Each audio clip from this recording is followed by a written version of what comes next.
neste momento, Deus, através desta emissora, leva até você mais um programa de fé, com hinos, orações e uma palavra poderosa a seu favor. Fé para vencer o mundo. Somente crer, somente crer, tudo é possível, somente crer, somente crer, somente crer, tudo é possível, somente crer.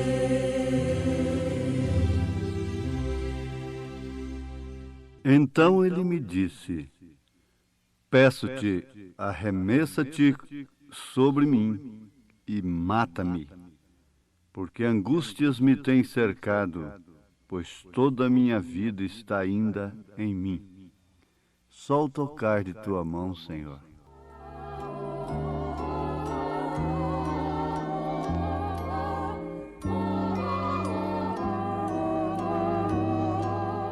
Só o tocar de tua mão, Senhor, ou um só gesto teu, fará cessar a minha dor e alegre ficarei.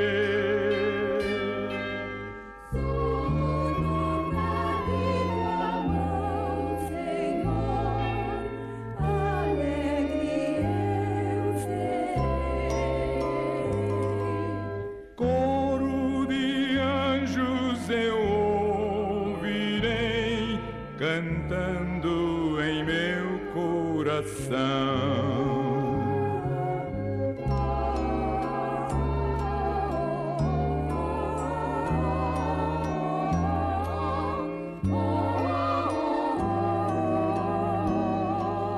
Só o tocar de tua mão, Senhor, somente o teu amor fará minha alma se alegrar e ao céu me levará.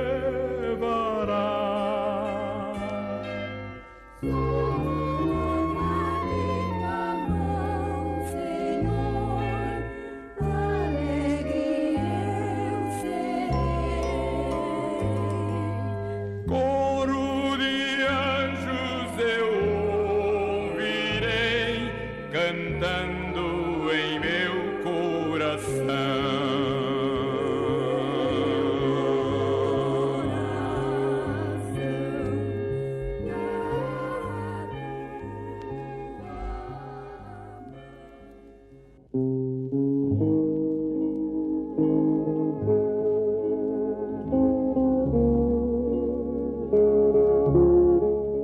Doutor, o maior inimigo do homem não é a morte, mas sim a humanidade.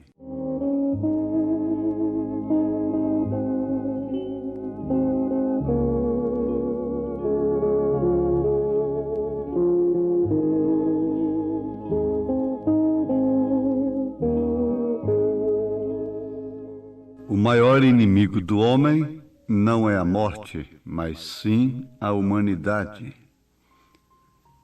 É o bilhete de um moribundo que estava vivendo uma vida artificial e que antes de pedir para tirar aqueles aparelhos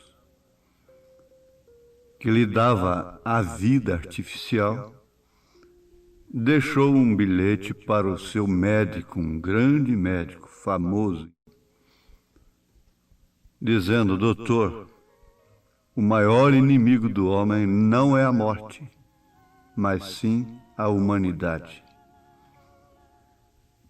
Ouvintes, a morte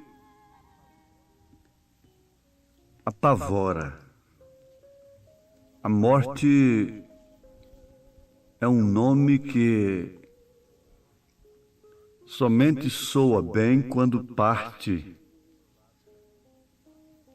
do lado do inimigo. Quando alguém sabe que o inimigo morreu. O inimigo pode ser um câncer. O inimigo pode ser um tumor qualquer, uma enfermidade qualquer. E pode ser mesmo até um ser humano. A possível vítima, a provável vítima, aquele que se coloca ou está no lugar de uma possível vítima de alguém, se descansa quando ouve fulano morreu. Então, às vezes, é quando a morte apraz, humanamente falando. E também no cansaço da cama, de dor, de doença, nós temos encontrado muitos moribundos que pedem com vozes cansadas, intercaladas: pede a Deus para que eu morra. E o poeta foi mais adiante. Com a morte ele disse: por estes, vem, ó doce morte. Nós temos na Bíblia Sagrada um fato muito curioso na vida de Davi.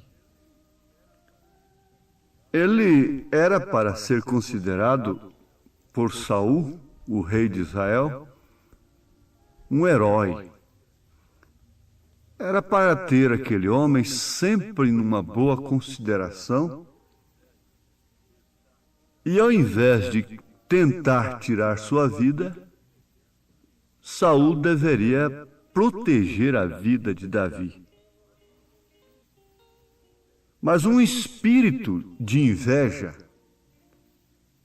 um espírito de ciúme, um espírito de falta de capacidade, porque a inveja é falta de capacidade para realizar. Então,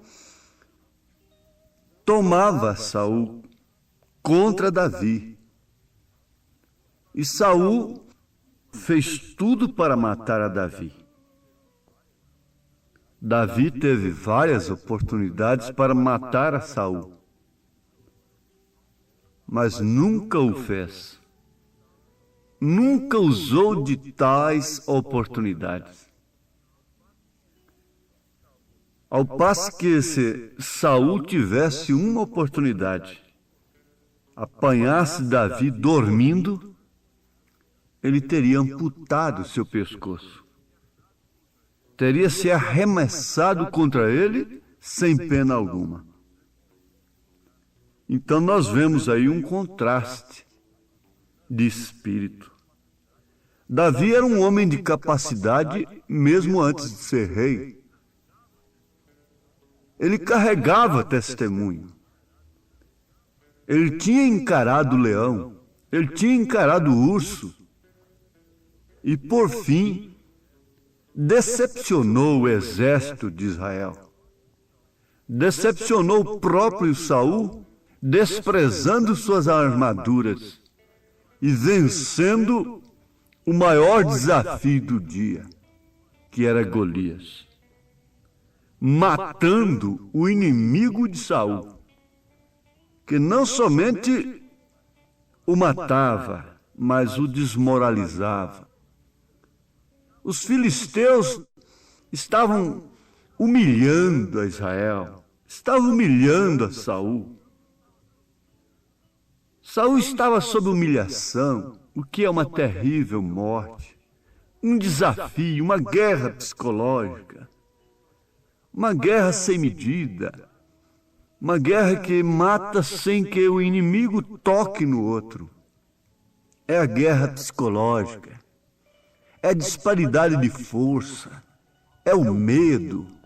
É a falta de capacidade para encarar o inimigo como ele é.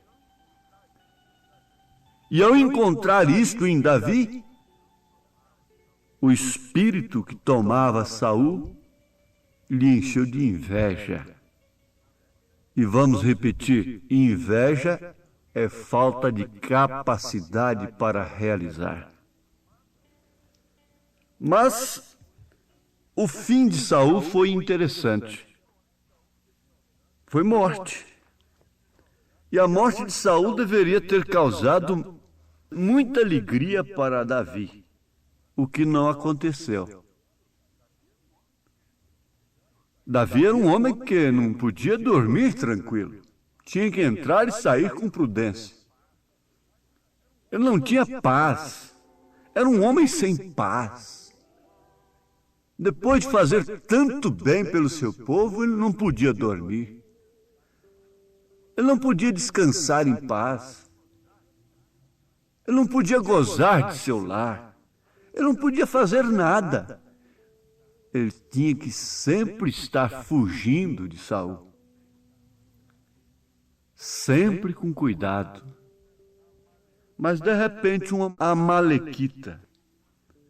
Veja que nem mesmo foi um israelita.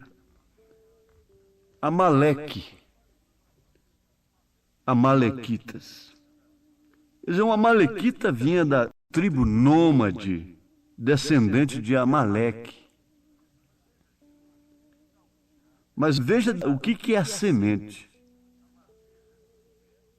Amaleque, neto de Esaú. Quem foi Esaú? Foi um homem que foi aborrecido desde o ventre. Você sabe, a Bíblia diz que Deus amou a Jacó e aborreceu Esaú, mesmo antes de qualquer um dos dois fazer, bem ou mal. E esse amalequita veio de um neto de Esaú, aborrecido de Deus. Esse amalequita é quem levou a notícia, a grande nota. Ele pensou em ser exaltado por Davi. Ele saiu correndo com tudo que tinha.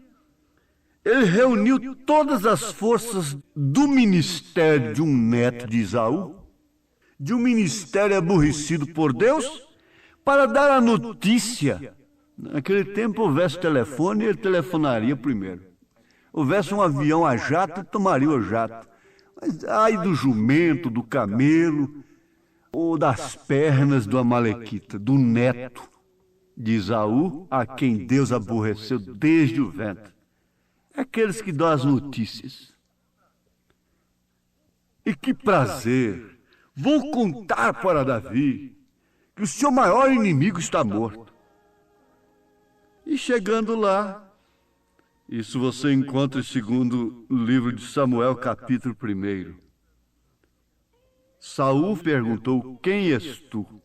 E eu lhe disse, lendo na Bíblia, sou amalequita. Isto é, sou neto de Esaú, o aborrecido por Deus. Então ele me disse: peço-te, arremessa-te sobre mim e mata-me, porque angústias me têm cercado, pois toda a minha vida está ainda em mim. Bom, entendemos aqui que o amalequita estava contando a história para Davi. E, continuando na grande mensagem, ele disse para Davi: arremessei-me, pois, sobre ele e o matei, porque bem sabia eu que não viveria depois da sua queda, e tomei a coroa que tinha na cabeça e a manilha que trazia no braço e as trouxe aqui a meu senhor. Isto serve para todos, nós, crentes e descrentes. Jesus disse: orai pelos vossos inimigos, isto é, amai os vossos inimigos e orai pelos que vos aborrecem. Davi deveria ter exaltado aquele homem, mas ele não o fez. Se deu justamente o contrário. Então Davi apanhou seus vestidos, rasgou em sinal de protesto, como também todos os homens que estavam com ele. Ao invés de fazer uma mesa redonda, dando aquele ar de tristeza hipócrita, prantearam e choraram e jejuaram até a tarde por Saul e por Jonatas, seu filho, e pelo povo do Senhor, e pela casa de Israel, porque tinham caído à espada. Disse então Davi ao mancebo que lhe trouxera a nova, a grande mensagem do dia: assenta-te à minha direita aqui, você vai ser meu assessor, você foi o portador da grande mensagem. Não, Davi tinha um coração segundo Deus. Davi não fez assim. Diz: de onde és tu? E disse ele: sou filho de um homem estrangeiro, amalequita, eu sou neto de Esaú. E Davi lhe disse: como não temeste tu estender a mão para matares ao ungido do Senhor? Em outras palavras, quando ele estava na tua mão, toda a sua vida ainda estava nele. Foi você quem o matou. Ao invés de proteger a sua vida, quando ele caiu em sua mão, você fez foi matá-lo. Você não respeitou a unção que eu respeitei e que Deus respeitou. Se Davi respeitou a unção que havia sobre Saul, é porque Deus havia respeitado. Davi não respeitou a Urias, marido de Betseba. Davi não respeitou a outras pessoas, a outros homens, a outras mulheres, mas respeitou a Saul, inimigo capital, porquanto ele era ungido do Senhor. Então chamou Davi a um dos mancebos e disse: chega e lança-te sobre ele. E ele o feriu e o morreu. O fim do mensageiro da morte de Saul foi morte. A justiça de Deus habitava em Davi. Foi isto justamente que o salvou da morte. Foi isso que mostrou que ele tinha um coração não segundo Esaú, que ele não era um neto de Esaú, mas vindo até de uma prostituta, Raabe. Era a raiz de Jessé, era o escolhido de Deus.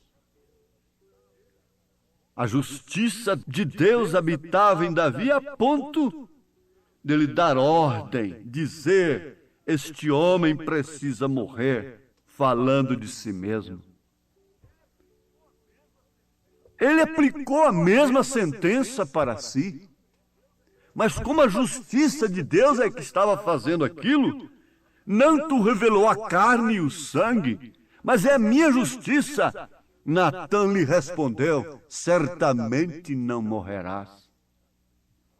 Doutor, o maior inimigo do homem não é a morte, mas sim a humanidade. De que vale uma vida artificial? O mundo em que estamos vivendo está sob a compreensão de três coisas: pressão dos ricos, tensão nervosa, vida artificial. De que vale uma vida artificial? Não vale nada. Não presta para nada. É um engano, é um resultado de pressão social, religiosa. Que dia que a sociedade já salvou um bêbado? Que dia que um cularim clerical já levantou um bêbado da sarjeta? Que dia que um sumo sacerdote salvou a Maria Madalena? Que dia que um teólogo desce as favelas? Um grande doutor pode baixar e levantar um bêbado da sarjeta, levantar uma meretriz do antro da perdição? Nunca! Mas que tipo de vida, que tipo de religião? Essa vida artificial é a vida religiosa social. De trás da cortina tudo está podre. Jesus disse: o sepulcro está caiado, o sepulcro está bonito por fora, mas por dentro tudo é podridão. O Amalequita não tinha nada que fazer com Saul. Saul teria o seu próprio fim como uma colheita daquilo que ele plantara. Não precisava ninguém tocar nele. Se Davi não fez, por quê? Outro fazer. Mas somente um neto de Esaú podia fazê-lo, aborrecido por Deus desde o ventre. Então, isto agora leva a cada um que está me ouvindo a entregar a sua questão a Deus,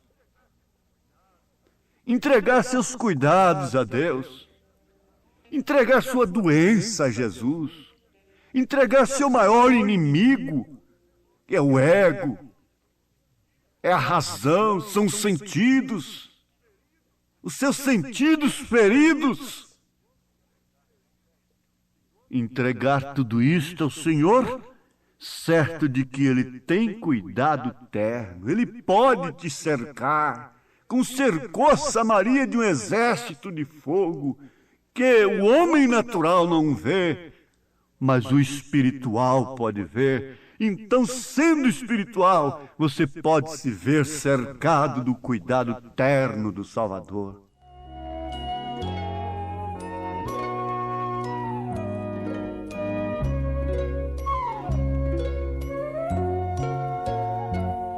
De teu cuidado terno me cerco, Salvador, porque se tu ao longe estás, eu fico sem vigor. Ao pé de mim preciso, meu Deus, meu Pai, te ver, e tua forte mão sentir, a minha mão suster. Nesse instante nós pedimos justamente isto, um coração segundo Deus, não uma posição segundo os homens, segundo a sociedade, a política, a religião, mas um coração segundo Deus, no qual habita a sua justiça. Daí então o poder sobre a doença, o poder sobre o seu maior inimigo, que é o seu próprio ego, seus sentidos, que geram a dúvida na palavra de Deus, a dúvida nos verdadeiros ministérios de Deus. Que Deus te abençoe agora, em nome de Jesus Cristo. Amém. Você está ouvindo o programa Fé para Vencer, que vai ao ar de segunda a sexta-feira, a partir do meio-dia, aqui em nosso canal, sempre com uma mensagem poderosa de Deus, trazida a nós na voz do saudoso pastor Joaquim Gonçalves Silva. Continue ouvindo e compartilhe com seus familiares e amigos essa programação que promove fé, a fé do Filho de Deus, a fé que vence o mundo. Entre em contato conosco através do número 869-9849-8857 e obtenha mais informações sobre a mensagem precursora da segunda vinda de Cristo. Convidamos você a assistir aos nossos cultos que são transmitidos ao vivo aqui em nosso canal nas segundas, quartas e sextas-feiras a partir das 18h30 e aos domingos às 8 da manhã e também à noite a partir das 18h30.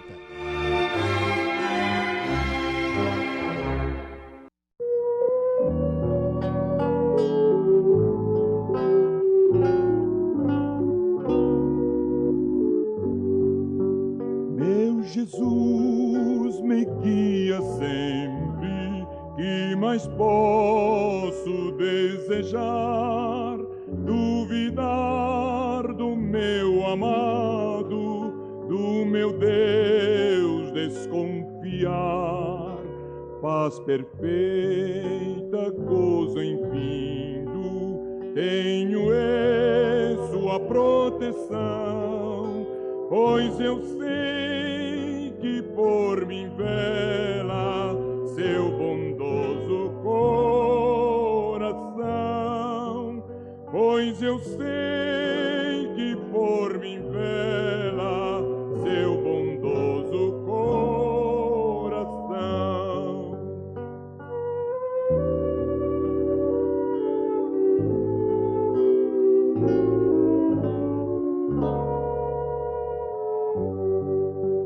Meu Jesus, me guia sempre pelo seu tão terno amor, vida santa, glória eterna, me garante o Salvador. Oh, muito breve vem o dia, o da grande redenção, quando salva transformada há de ser a criação, quando salva transformada há de ser a criação.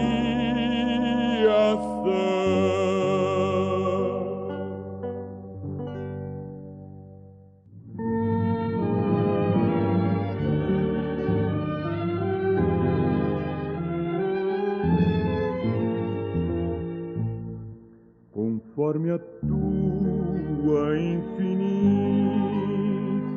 graça, ó Pai, perdoa a minha transgressão, faz-me sentir mais uma vez a graça e dá-me tua paz ao coração. Mas uma vez eu sinto meu pecado, que é contra ti, ó Pai de amor. Minha alma pede tua alegria, renova em mim teu amor, ó meu Senhor.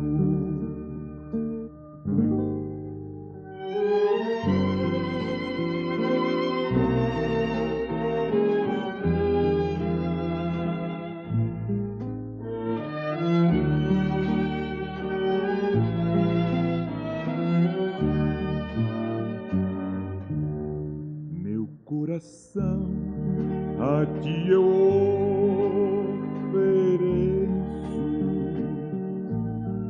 perdão imploro, meu Senhor e Rei, conforme a tua infinita graça, misericórdia sim alcançarei. Mas uma vez eu sinto meu pecado, que é contra ti, ó Pai de amor. Minha alma pede tua alegria, renova em mim teu amor, ó meu Senhor.